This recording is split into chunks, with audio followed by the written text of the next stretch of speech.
ये है EHI-04 का क्वेश्चन, साथ में आंसर भी है। तो ये भी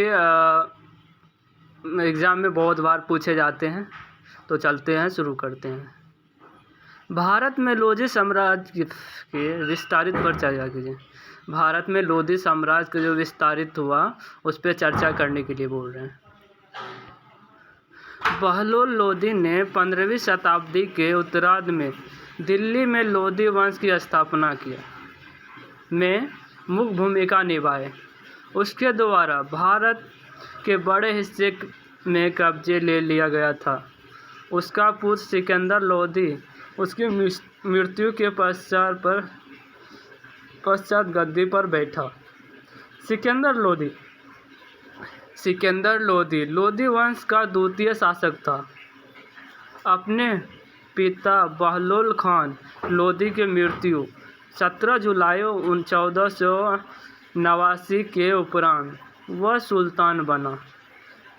इससे सुल्तान बनने की कठिनाई में मुख्य कारण था इसका बड़ा भाई बाबरक शाह, जो तब जौनपुर का राज्यपाल था।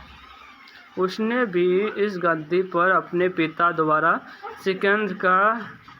सिकंदर के नामकरण के बावजूद दावा किया था। सिकंदर द्वारा बिहार पर भी अधिकार किया गया। 1506 से 1517 के बीच सुल्तान ने अपना सारा ध्यान ग्वालियर पर कब्जा करने में लगाया, परंतु वह मात्र चंदेरी पर भी अधिकार कर पाया था।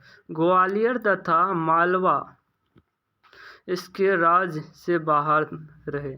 सिकंदर ने अफगान अभिजात वर्गों का अलग किए बिना सुल्तान के गौरव को बढ़ाया। उसने कृषि के विकास में काफ़ी दिलचस्पी ली। उसने जमीन के माप हेतु 32 अंकों वाला गज एक सिकंदरी प्रारंभ किया, परंतु यह माप खालिस तक सीमित था तथा इक्का क्षेत्रों में इसका प्रयोग नहीं किया गया। सिकंदर बाजार के मूल्यों पर ही लगाकर नज़र रखता था। अलाउद्दीन खिलजी ने जिस कार्य को शक्ति के प्रयोग द्वारा किए उसे सिकंदर मेलाओं से ही करवा पाने का सफल रहा। इब्राहिम लोदी 1517 में सुल्तान इब्राहिम लोदी 1517 से 1526 तक गद्दी पर बैठते ही उसे अफगान सरकारों को शत्रुता झेलनी पड़ी। उसने अपने पिता के शक्तिशाली सामंतों को घेरा पाया, जो अपनी शक्ति बढ़ाने के चक्कर में केंद्रीकृत सत्ता के कमज़ोर बनाना चाहते थे। उसके पिता को अपने भाइयों और संबंधियों से लड़ना पड़ा था। इस लड़ाई में उन सरदारों ने उसके पिता का समर्थन किया जो राजकुमारों के समृद्ध प्रांतों से हटाना चाहते थे।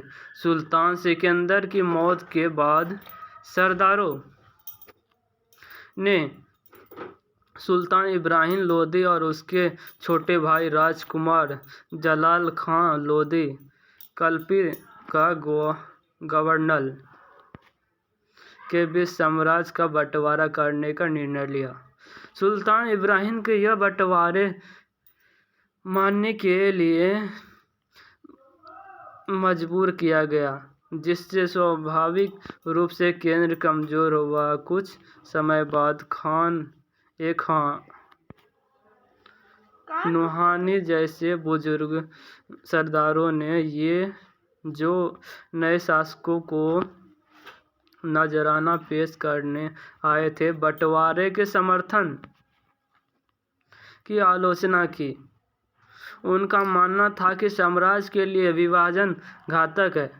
उन्हें सुल्तान से विभाजन के निष्पक्ष भावी करने की सुझाव रखा। उनके सुझाव पर सुल्तान इब्राहिम ने वरिष्ठ सरदारों के राजकुमार जलाल के पास भेजा। उनका उद्देश्य राजकुमार को अपने दावे से वापस करने के लिए और अपने बड़े भाई की सुल्तान के रूप में स्वीकार करने के लिए राजी करना था। ये प्रयत्न विफल हो गया और उत्तराधिकार का संकट उत्पन्न हो गया। अपने भाई की अपेक्षा सुल्तान इब्राहिम इस मोड़ पर अधिक शक्तिशाली प्रतीत हो रहा था।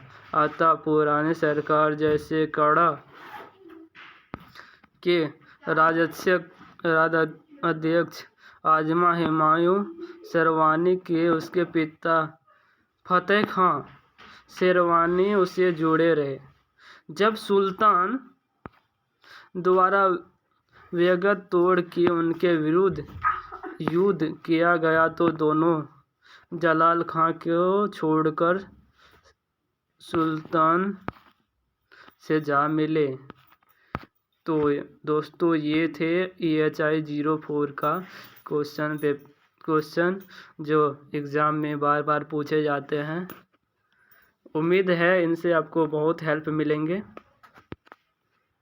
तो thank you so much video देखने के लिए। मेरा उद्देश्य है कि आप लोग इस वीडियो देख के अपना एग्ज़ाम क्लियर करें।